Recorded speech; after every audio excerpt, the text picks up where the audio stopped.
to Merschman Seeds Cup of Joe. On this episode, Dylan talks about alfalfa and pests to look out for.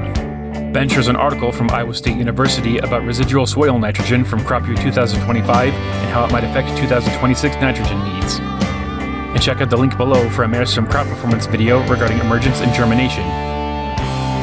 Welcome to Merschman Seeds Cup of Joe. Today we got Dylan and Lynn, and we are going to start with Dylan this morning. Yeah, with green up happening in, seems like whether it be winter annuals, wheat, anything, figured it'd be a good time to talk about alfalfa weevil. Iowa State sent out an article today about a couple different things, and alfalfa weevil was in it, so I figured it would be a good starting point since alfalfa is going to be greening up and then start taking off with growth and pulling out.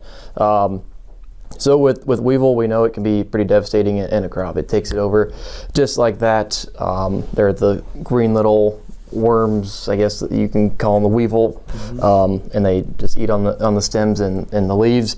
And they begin hatching once we get to about 200 to 300 GDUs in the state of Iowa.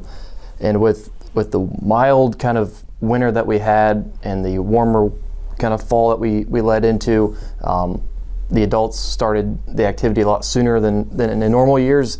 So then that's going to bring up maybe a faster hatching area or time, just because it's warmer. You know, we're ahead of normal in our GDUs right now. So if you look in the state of Iowa right now, kind of in southeast Iowa, we're around that 220 to already 240 growing degree days we've collected since January 1.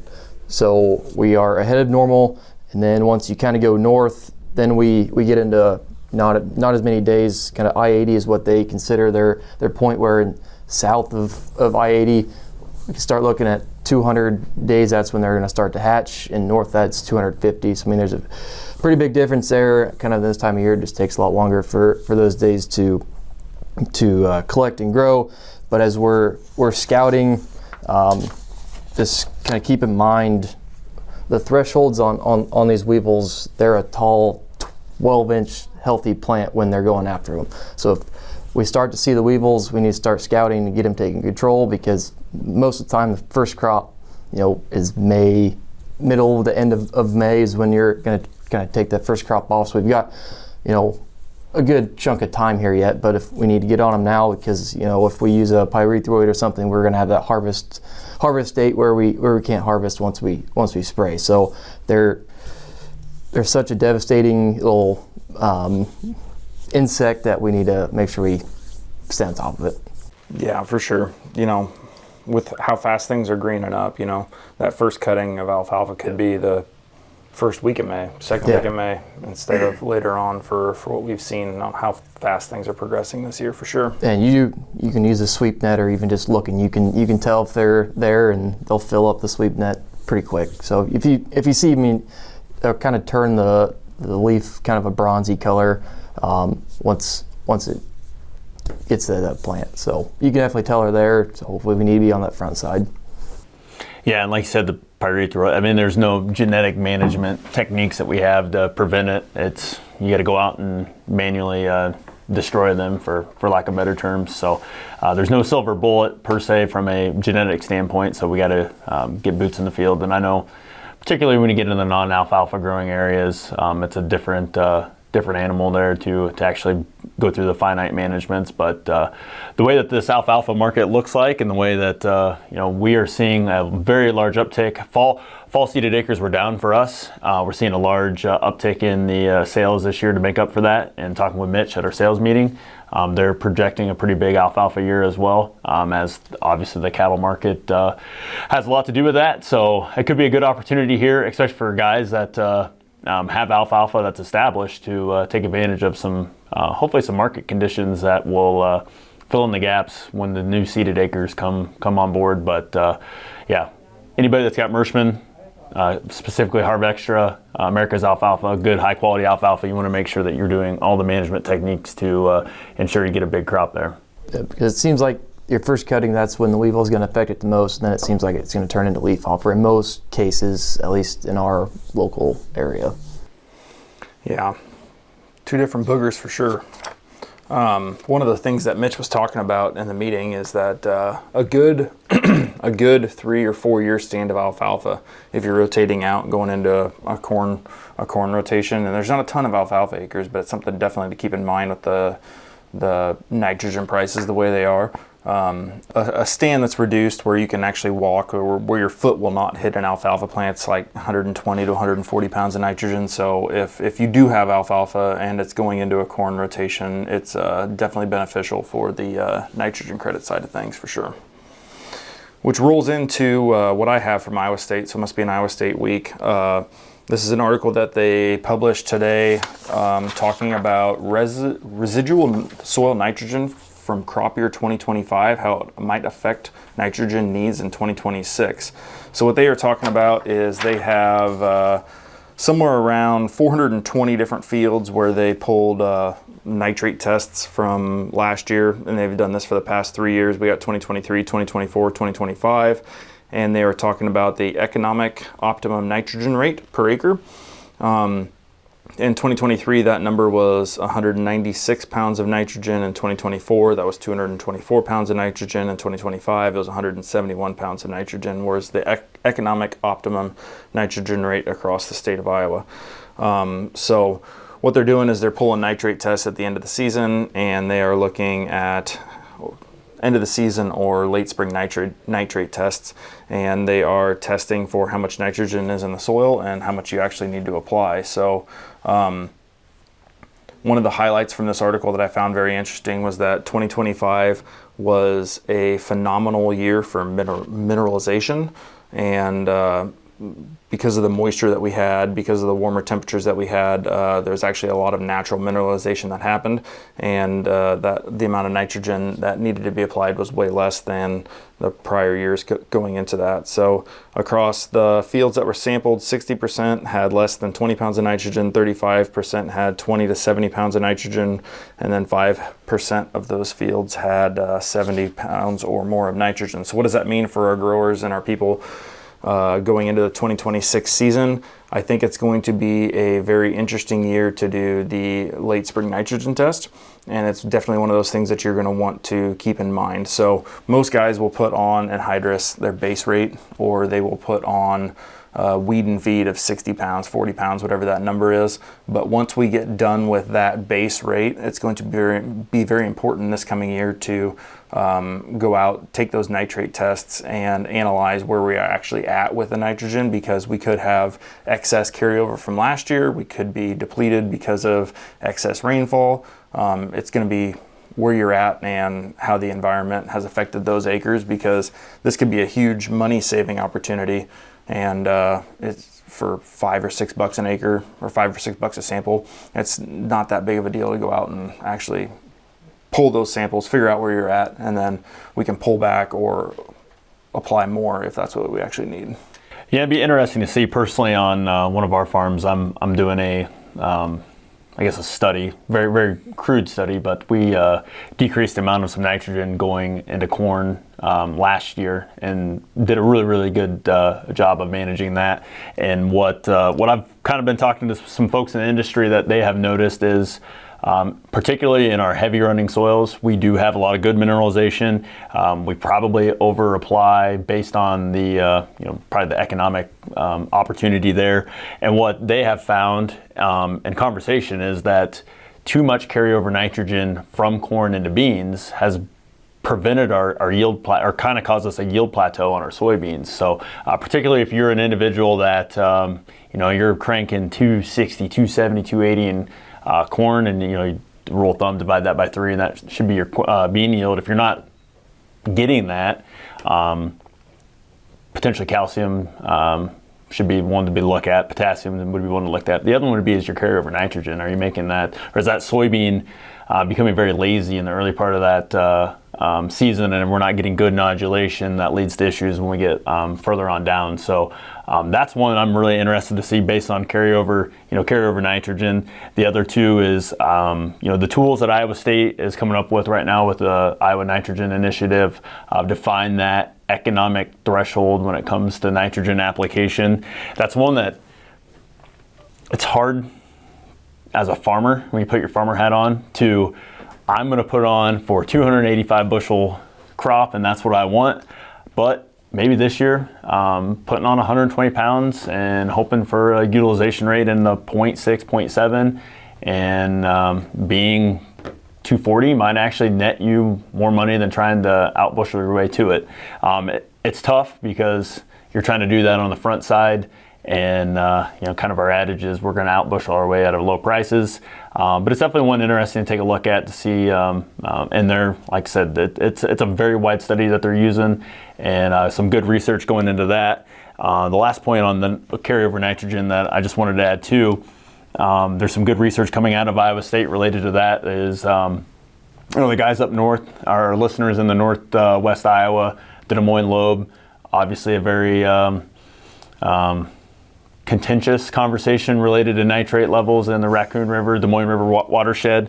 Some of that, what they have found, is not necessarily related to just blatant over application of nitrogen. It is carryover nitrogen for reasons dryness in the fall, followed by a super wet spring, not raising a big crop to utilize all that, plus in the mineralization as well. So that's going to be another interesting evolution of these studies that go on, is how can we better manage that nitrogen and avoid some of the pitfalls that we're hearing, obviously related to the Des Moines Water Works lawsuits and that kind of stuff, where we as farmers take the initiative and handle some stuff, so that way the bureaucrats don't get involved and we're forced to do things that may or may not be beneficial for everyone. So good intel there. Like I said, Iowa, that's one thing that I am really excited about. Iowa State's got a lot of good things going on right now, but the nitrogen use efficiencies, the nitrogen management tools that are coming out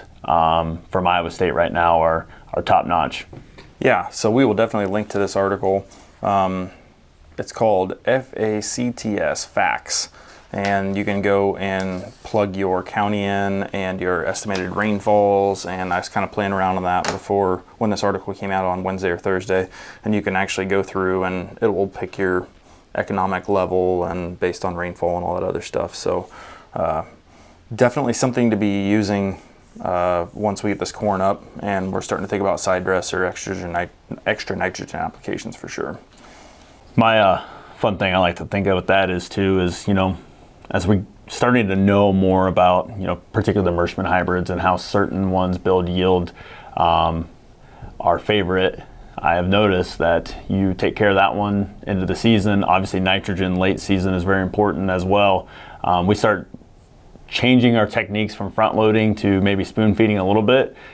We've got some ponies in the lineup that will reward you very well by that split application, or just slightly tweaking your management. So this is a year with the prices that seems, if you don't have anything booked, I still think there's a lot of really good potential for corn to make some money, but you might have to redo your play sheet. But we got some stallions that are out there that can respond to management and really reward you for that.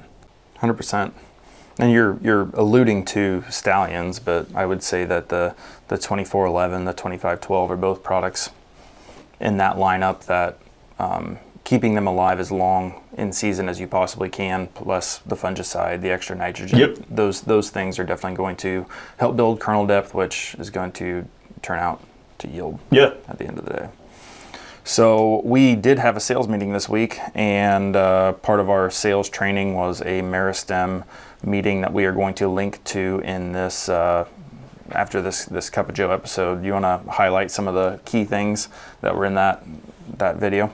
So we had Meristem on to real quick meeting to discuss some emergence and germination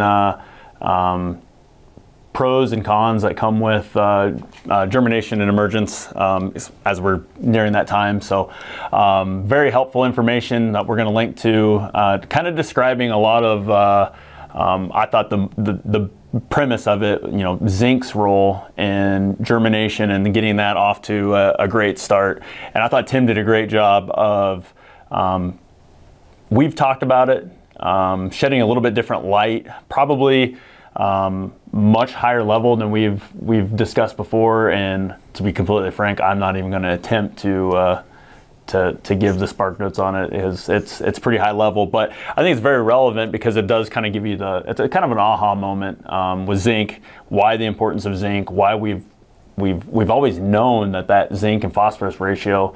He alluded to a Kansas State trial back from I think the 70s related to phosphorus and zinc, but we could do a great job of getting phosphorus and zinc to that germinating seed. And I think, to me, one of the highlights that I thought was the most important, and we'll be curious if viewers find too, is that with that relationship, when we look at that based off of emergence and just getting 12 to 24 more hours of sunlight on that emerging crop, what that does for, when we get to the V5, V6 time frame, how that crop responds to put more rows around and building that bigger solar factory to what we talked about, have a high yield. So, obviously we talk a lot about Meristem and the delivery.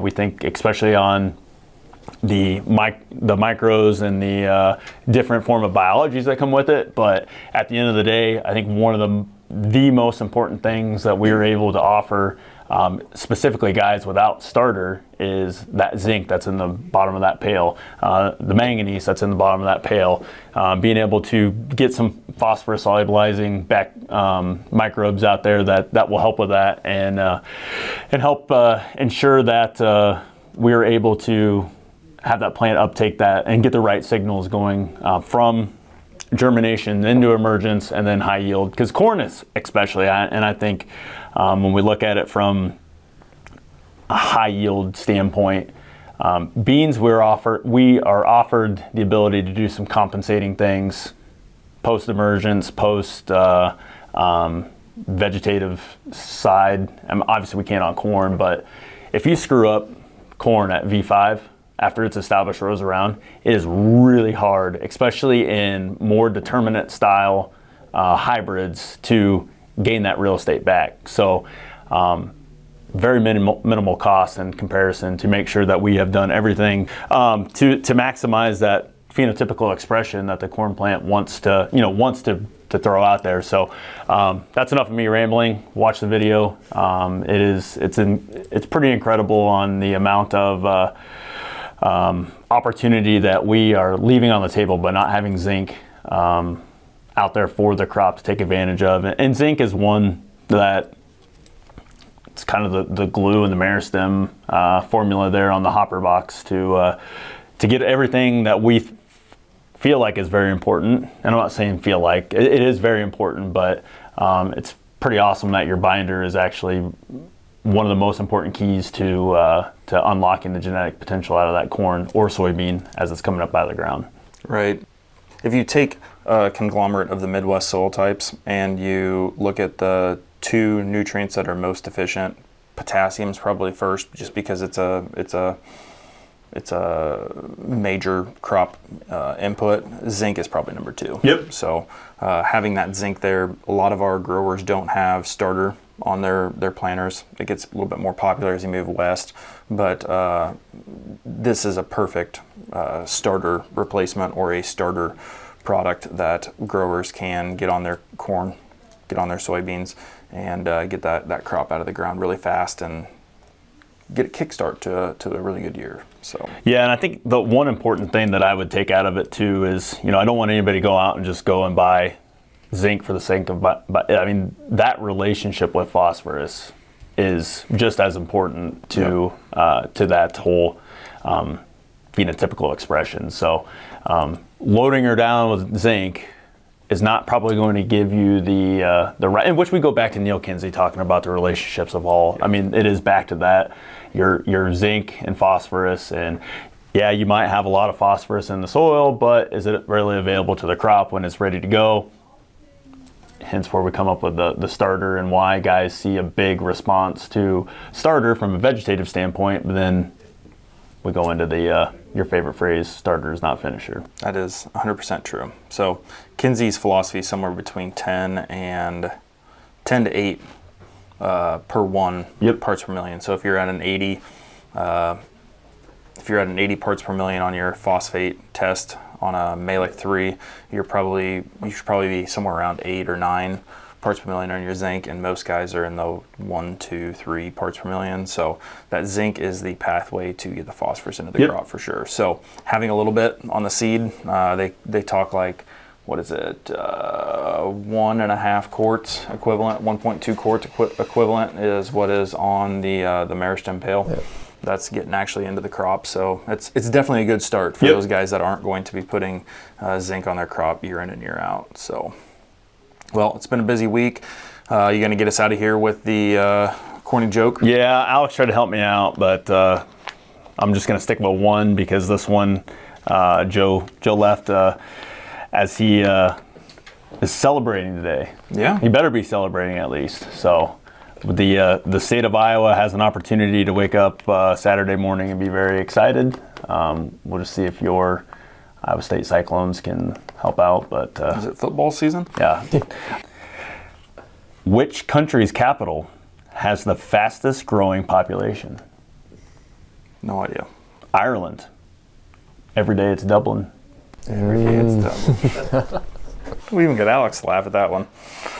Good deal. Well, we appreciate everybody tuning in this week. Hope everybody is safe and is gearing up for planting season. It's right around the corner. Hope everybody's safe, and we will catch you next week.